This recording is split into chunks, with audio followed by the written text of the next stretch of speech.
The Talmud says that it is one of the greatest things. Revenge is great.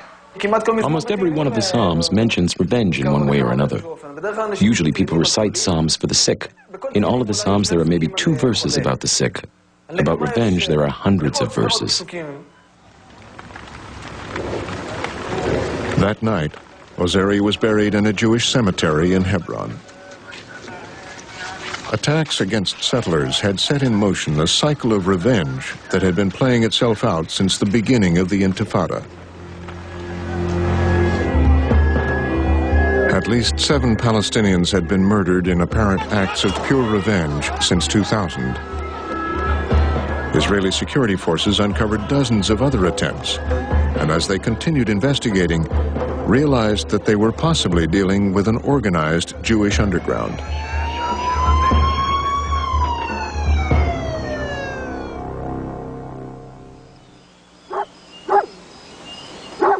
Bat Ain is a settlement in the West Bank between Jerusalem and Hebron.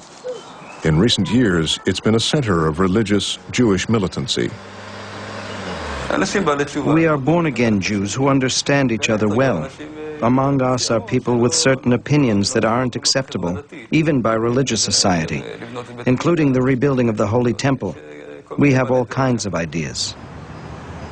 Built entirely by the people who live there, Bat Ain had started as an unauthorized settlement and has since grown into a community of over 50 families. Unlike most settlements, everything is done by Jewish labor. They do not allow Arabs here. They say this is how it should be in the Kingdom of Israel.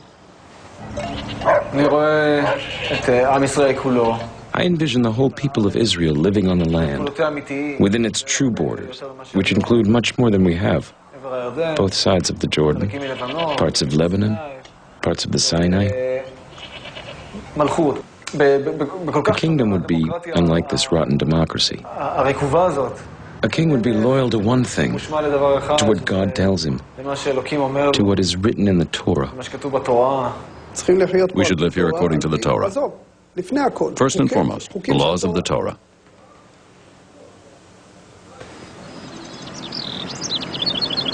The people of Bat Ain live in enmity with their Palestinian neighbors who don't dare come near. While other settlements are fenced in, the people here prefer a different approach: deterrence. The Arab knows that when a Jew fences himself in, the rest of the land is his. We want to prevent that. He puts his plow next to the Jew's fence and starts plowing all the way to his village. And that's unacceptable. If I don't have a fence, it confuses him. Our fence, in fact, goes as far as an M16 can reach. The range of an M16 bullet is our fence. If they shot a few rounds at you, you go to their village and shoot a few more. These were simple reactions. If they damaged an orchard, you damaged 10. 2 eyes for an eye, teeth for a tooth. And then there was an escalation to where I crossed all the red lines. From a desire to scare the Arabs off, you get to attempted murder. All the way. Big time. In Bat Ain, a plan began to take shape in the spring of 2002, which would come to shock the entire nation. It was my idea. It started as my idea. I supplied the explosives. I'm an explosives expert. Someone got a trailer from somewhere. The wagon belonged to the Jewish settlement in Hebron. It contained 200 liters of gasoline. Something like that. This is the trailer, a propane tank, a barrel. A propane tank and a barrel. An explosive charge attached to the propane tank, another charge was attached to this barrel, and the fuses come out to a clock that was placed here, attached to the barrel. We set the clock for 7:30 a.m.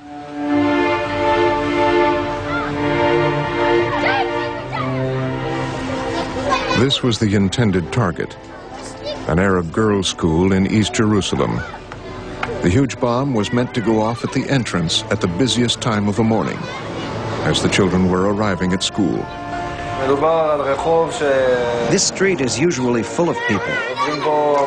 A place which is next to a school, between a school and a hospital. Whoever gets hurt, gets hurt.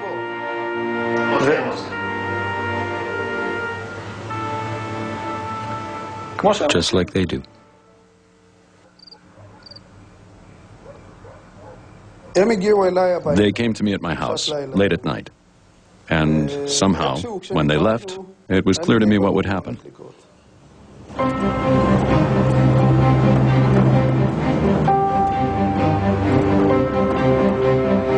At 2 in the morning, Yarden Morag and Shlomi Devere hitched the booby-trapped trailer to the settlement security vehicle.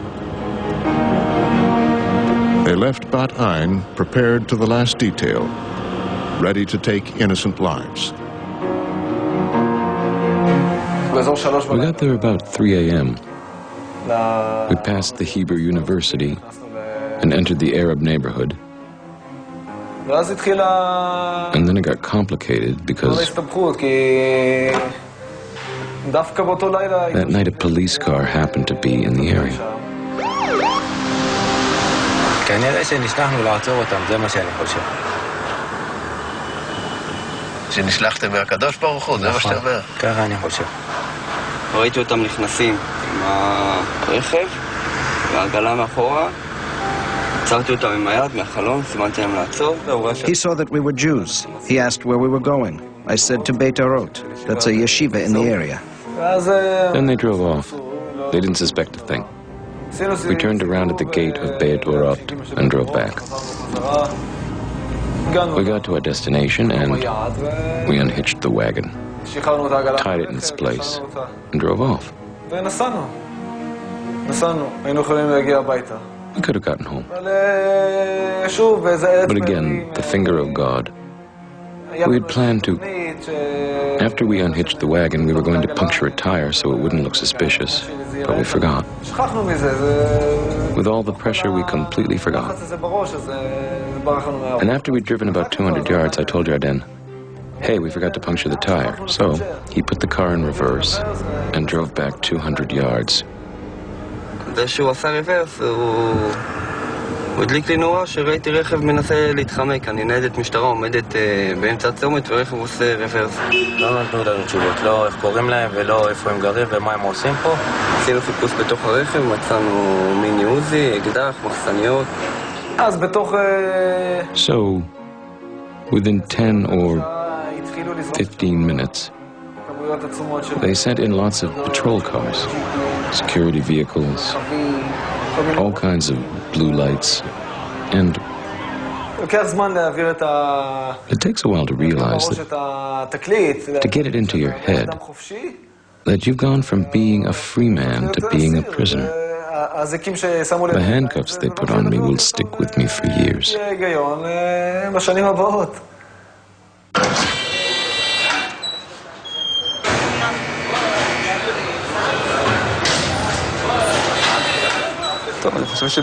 Well, from the moment we were caught, I started to realize that we might have made a mistake in terms of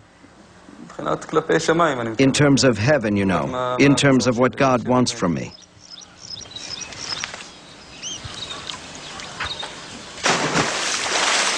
The next morning, back in Bat Ain, Yarden Morag's father received the news about his son's arrest. When I found out, I was filled with rage, overflowing with anger, and I wanted to find Yarden at the police compound and slap him.